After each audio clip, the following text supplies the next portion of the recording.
احمد رضا خان فاضل بریلوی علیہ الرحمت و رضوان بارگاہ رسالت میں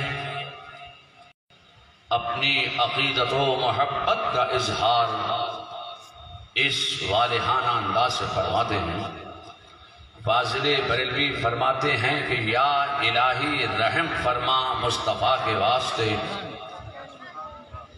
یہ اتنی کٹھن راہ ہے کہ حمد باری بھی اس شعر میں ہے اور نعت مصطفیٰ بھی ہے۔ فرماتے ہیں کہ یا الہی رحم فرما مصطفیٰ کے واسطے، یا رسول اللہ کرم کیجئے خدا کے واسطے۔ اور پھر فرماتے ہیں کہ مشکلیں حل کر شہ مشکل کشا کے واسطے، کربلائیں رد شہید کربلا کے واسطے۔ اور پھر اعلیٰ حضرت فاضل بریلوی فرماتے ہیں کیا بات رضا اس چمنستان کرم کی، سبحان اللہ، کیا بات رضا اس چمنستان کرم کی، زہرا ہے کلی جس میں حسین اور حسن پھول۔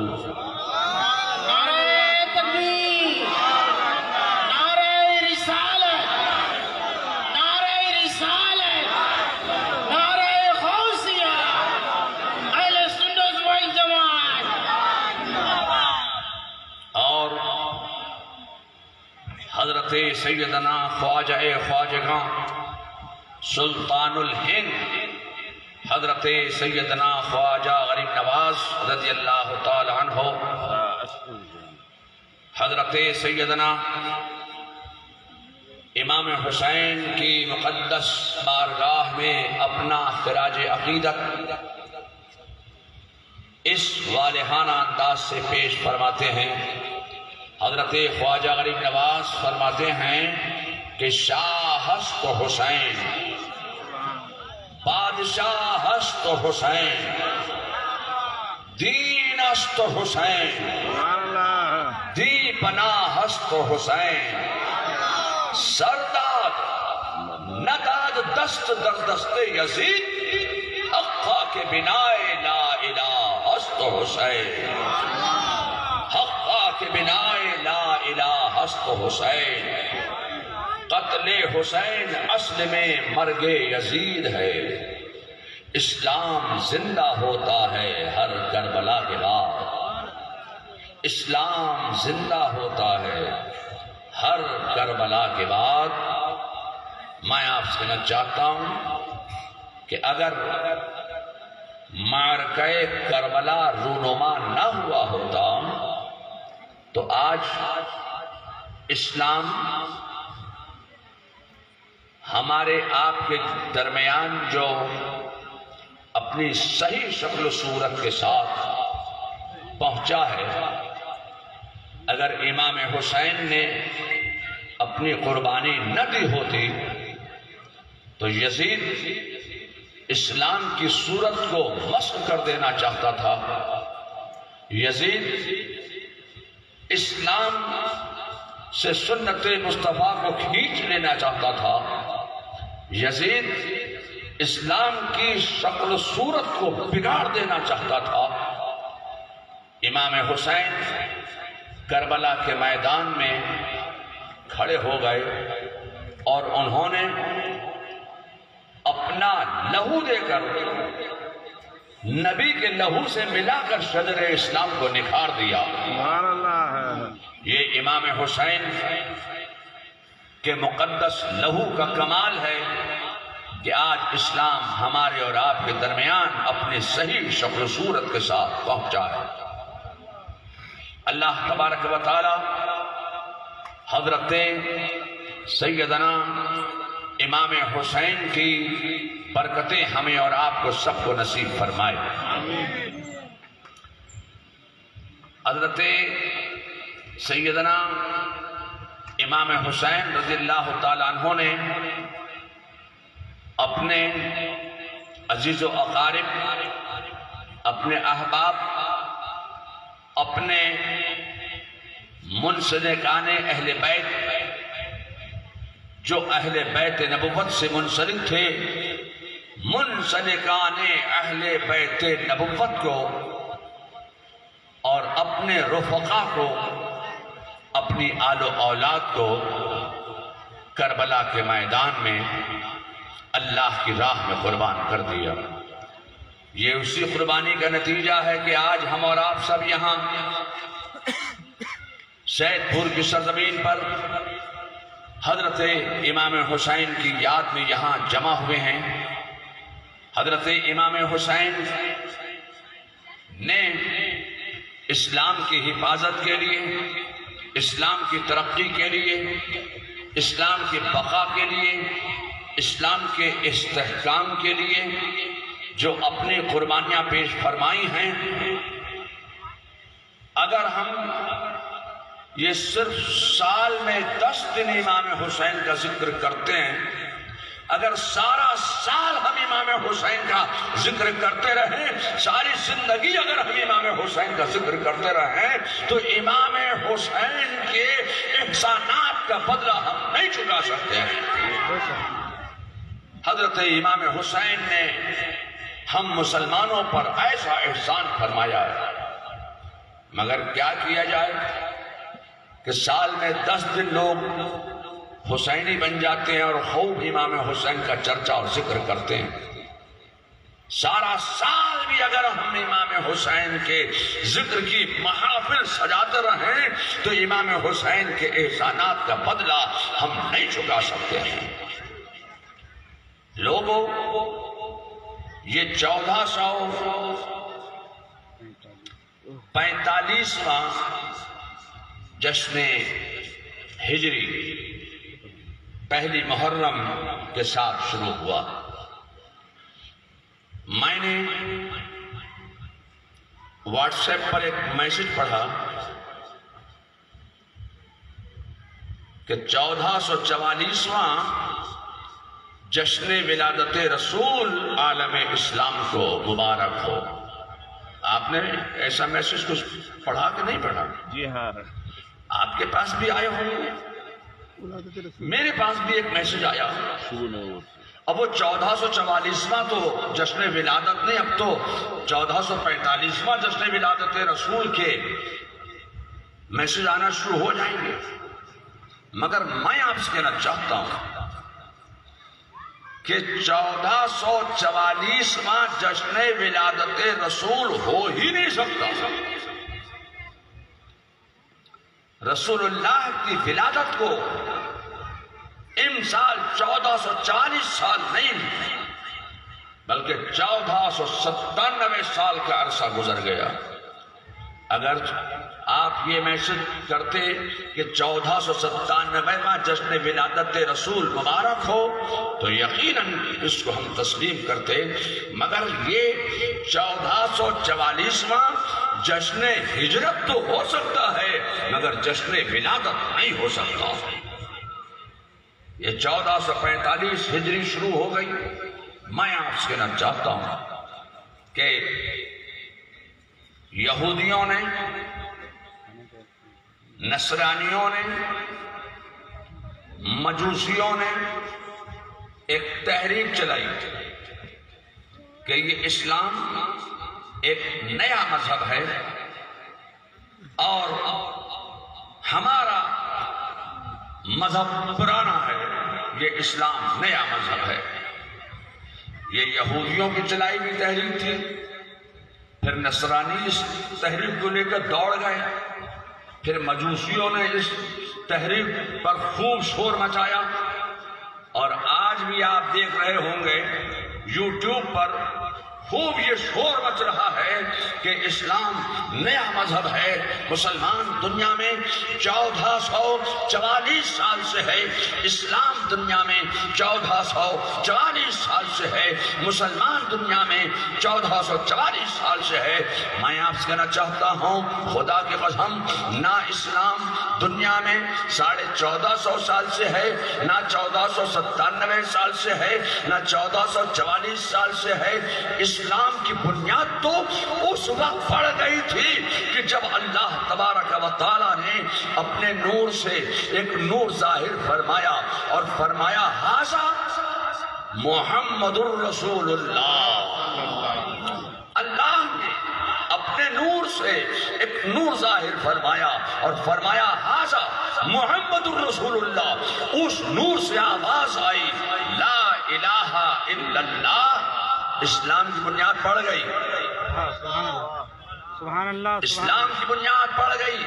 نہ زمین ہے، نہ آسمان ہے، نہ چاند ہے، نہ سورج ہے، نہ تم ہو، نہ ہم ہے، نہ صبح ہے، نہ شام ہے، نہ اجالا ہے، نہ اندھیرا ہے، نہ عرش ہے، نہ فرش ہے، نہ بحر و بر ہے، نہ شجر و حجر ہے، نہ شمس و قمر ہے، نہ خشک و تر ہے، نہ لال و گوہر ہے، کچھ نہیں ہے، نہ انسان ہے، نہ جماعتات ہے، نہ نباتات ہے، نہ حیوانات ہے، کچھ نہیں ہے، اللہ ہی اللہ ہے۔ بس اللہ نے جب چاہا کہ میری معرفت ہو، میں پہچانا جاؤں، تو اللہ تعالیٰ نے اپنے نور سے ایک نور ظاہر فرمایا اور فرمایا ھذا محمد الرسول اللہ۔ اسلام کی بنیاد پڑ گئی۔ اب ہمارا عقیدہ یہ ہے کہ ہم اپنے رسول کو نور مانتے ہیں،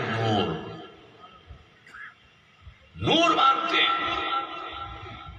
ہمارے مقابلے میں کچھ گستاخ فرقے پیدا ہوئے جو نور محمدی کا انکار کرتے ہیں۔ جب نور محمدی کا انکار کیا گیا اور یہ پیس ٹی وی والا جو ہندوستان سے وانٹیڈ ہے، یہ پیس ٹی وی والا بھی نور محمدی کا انکار کرتا ہے۔ انہوں نے بھی نور محمدی کا انکار کیا، ان سے پہلے کے لوگوں نے بھی نور محمدی کا انکار کیا۔ جب نور محمدی کا انکار کیا گیا تو بریلی سے امام احمد رضا کھڑے ہو گئے اور انہوں نے نور محمدی پر ایسے دلائل و براہین کے انبار لگا دیے ہیں کہ آج تک دنیائے بدعقیدیت، دنیائے دیوبندیت، دنیائے وہابیت، دنیائے چکڑالویت، یہ دنیائے بدعقیدیت آج تک تڑپ رہی ہے اور پھڑپھڑا رہی ہے، مگر اعلیٰ حضرت فاضل بریلوی کے دلائل کے سامنے وہ ٹھہر نہیں پا رہی ہے اور اعلیٰ حضرت کے دلائل کا وہ کوئی جواب نہیں لا پا رہی ہے۔ نعرہ تکبیر، نعرہ رسالت، مسلک اعلیٰ حضرت۔ اللہ ایک مخفی خزانہ، اللہ تبارک و تعالیٰ نے جب چاہا کہ میری معرفت ہو، میں پہچانا جاؤں، تو اللہ تعالیٰ نے اپنے نور سے ایک نور ظاہر فرمایا اور فرمایا ھذا محمد الرسول اللہ۔ اسلام کی بنیاد پڑ گئی۔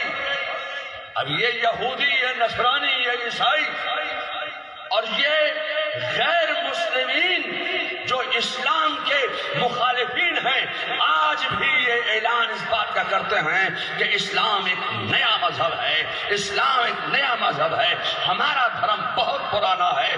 میں آپ سے کہنا چاہتا ہوں کہ اسلام سب سے پرانا مذہب ہے۔ سبحان اللہ۔ ایک بات بتاؤ، آپ مسلمان ہیں نا؟ بولو بھائی، آپ لوگ مسلمان ہیں؟ آپ مسلمان کیسے بنے؟ آپ مسلمان کیوں ہیں؟ ظاہر ہے کہ آپ نے کلمہ پڑھا ہے، لا الہ الا اللہ محمد الرسول اللہ۔ یہ کلمہ پڑھی کر تو آپ مسلمان ہوئے ہیں۔ میں آپ سے کہنا چاہتا ہوں، ایک بات بتاؤ، اللہ نے جب حضرت آدم علیہ نبی علیہ السلام کو نبی بنا کر دنیا میں بھیجا تو حضرت آدم اپنے ساتھ ایک کلمہ لائے تھے۔ وہ کلمہ ہے لا الہ الا اللہ آدم صفی اللہ، مگر یہ کلمہ حضرت آدم نے پڑھا نہیں تھا، حضرت آدم کی قوم نے یہ کلمہ پڑھا تھا، حضرت آدم کے زمانے میں پیدا ہونے والے انسانوں نے یہ کلمہ پڑھا تھا، مگر حضرت آدم جو کلمہ پڑھ رہے ہیں وہ ہے لا الہ الا اللہ محمد الرسول اللہ۔ یہی کلمہ حضرت نوح نے پڑھا، یہی کلمہ حضرت داؤد نے پڑھا، یہی کلمہ حضرت سیدنا ابراہیم نے پڑھا، یہی کلمہ حضرت اسماعیل نے پڑھا، یہی کلمہ حضرت زکریا نے پڑھا، حضرت یحییٰ نے پڑھا، حضرت یوسف نے پڑھا، حضرت سلیمان نے پڑھا، حضرت موسیٰ نے پڑھا، حضرت عیسیٰ نے پڑھا، تمام انبیاء نے یہی کلمہ پڑھا۔ تو میں آپ سے کہنا چاہتا ہوں، آج یہ یہودیت، یہ نصرانیت، یہ عیسائیت، یہ مجوسیت، یہ غیر مسلم لوگ جو صاف طور سے کہہ رہے ہیں کہ اسلام ایک نیا مذہب ہے، میں آپ سے پوچھنا چاہتا ہوں کہ تم حضرت آدم علیہ السلام کو مسلمان مانتے ہو کہ نہیں مانتے ہو؟ مانتے ہیں۔ بولو بھائی، حضرت آدم کو مسلمان مانتے ہو کہ نہیں مانتے ہو؟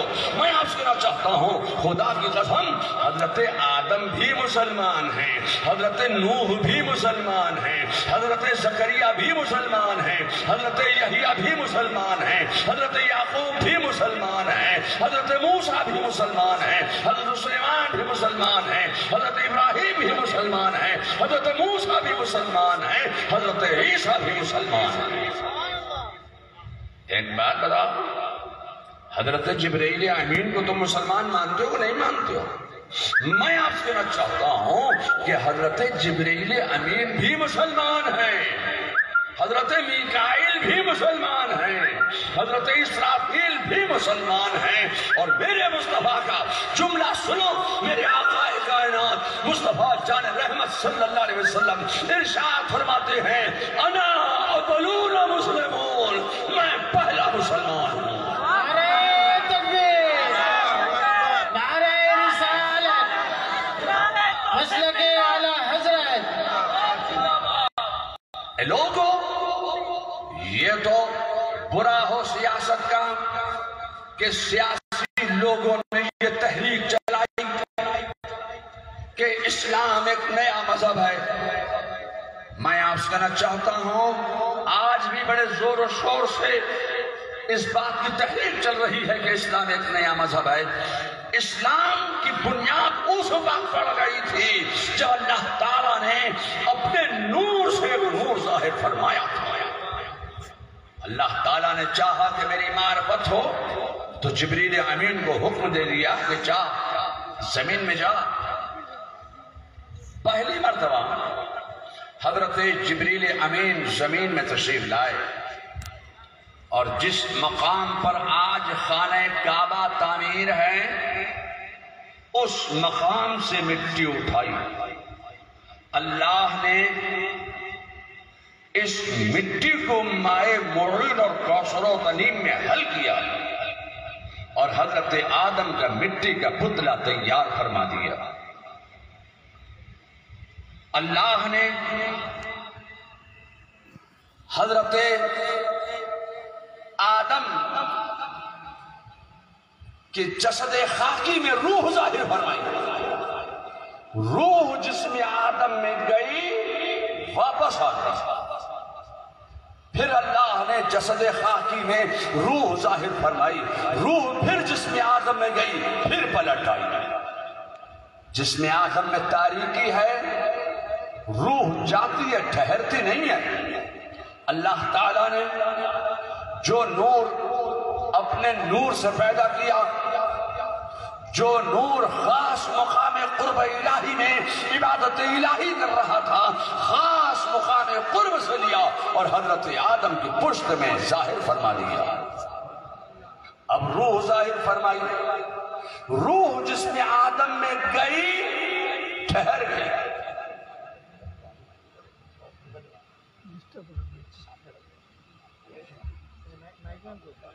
میک آپریٹر کیا آپریٹر آپریٹر یہ ٹیبل سرا ٹیبل سرا ٹیبل ٹا ابے ٹیبل ہٹا یار۔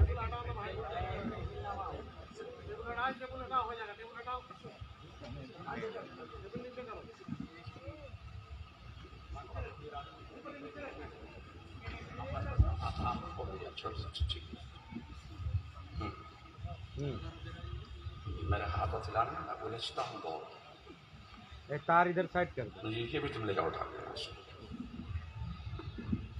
اور موت پہ اوپر اٹھا۔ یہ مائک بھی انگریز کے زمانے کا ہے۔